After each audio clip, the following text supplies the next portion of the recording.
வணக்கம், நான் உங்கள் இருமதி பந்தலராஜா. காட்சி ஊடக சூப்பர் ஸ்டார் முக்தார் அகமது மீது குண்டர் சட்டம் பாஞ்சிருக்கு. எதுக்காக குண்டர் சட்டம் பாஞ்சிருக்கு அப்படின்னா, பாஜக நிர்வாகி அலிசா அப்துல்லாவை பற்றி அவதூறாக பேசிட்டாரு அப்படின்னு சொல்லி குண்டர் சட்டம் பாஞ்சிருக்கு. இந்த குண்டர் சட்டம் பாஞ்சது அதீதமானது, ஜனநாயகத்துக்கு எதிரானது அப்படின்னு சொல்லி சென்னை பத்திரிகையாளர் மன்றம் கண்டனம் தெரிவிச்சிருக்கு. சரி, அந்த காட்சி ஊடக சூப்பர் ஸ்டார் முக்தார் அகமது அவர்கள் பேசின அந்த ஜனநாயக கடமையை நம்ம பார்க்கலாமா? என்ன பேசியிருக்காரு அப்படின்னா, பாஜகவோட முன்னாள் மாநில தலைவர் அண்ணாமலையை பற்றியும் பாஜக நிர்வாகி அலிசா அப்துல்லாவையும் சேர்த்து வச்சு பேசுனது ஒரு ஜனநாயக கடமையாகுது. சரியா? அவர் பேசுனது அதீதமாக தெரியல.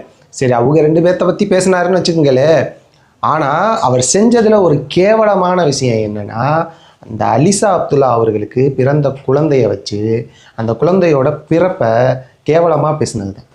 இதுக்கு சென்னை பத்திரிகையாளர் மன்றம் என்ன சொல்ல போகிறாங்க, என்ன ஒரு முட்டு கொடுக்க போகிறீங்க அப்படின்னு தெரியல.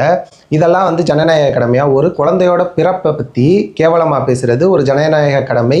இதை பேசினவன் ஒரு பத்திரிகையாளன், அந்த பத்திரிகையாளனுக்கு சப்போர்ட் பண்ணுற நீங்கள் ஒரு பத்திரிகையாளர் மன்றம். கேவலமாக இல்லையா? யாருக்கு சப்போர்ட் பண்ணணும், எதுக்கு சப்போர்ட் பண்ணணுன்றது தெரியவே மாட்டுது. இதே முக்தார் அகமது சென்னை பத்திரிகையாளர் மன்றத்தில் இருக்க யாரோ ஒரு நிர்வாகியை பற்றியும் அவங்க குழந்தைகளை பற்றியும் தப்பாக பேசினா இதே ஜனநாயக கடமை அப்படின்னு சும்மா விட்டுருவாங்களா? பத்திரிகையாளர் சுதந்திரம், ஜனநாயகம் இதெல்லாம் மதிக்கப்பட வேண்டியது தான். ஆனால் இந்த மாதிரியான கேவலமான ஜென்மங்களுக்கு ஆதரவு தேடிக்கிட்டு கண்டனம் தெரிவிச்சுக்கிட்டு வராதிங்க. முக்தார் அகமதை குண்டர் சட்டத்தில் போடப்பட்டது சரியான விஷயம்தான் அப்படின்றத நான் பார்க்குறேன். உங்கள் கருத்து என்ன அப்படின்றதையும் மறக்காமல் கீழே கமெண்ட் பண்ணுங்கள். நன்றி.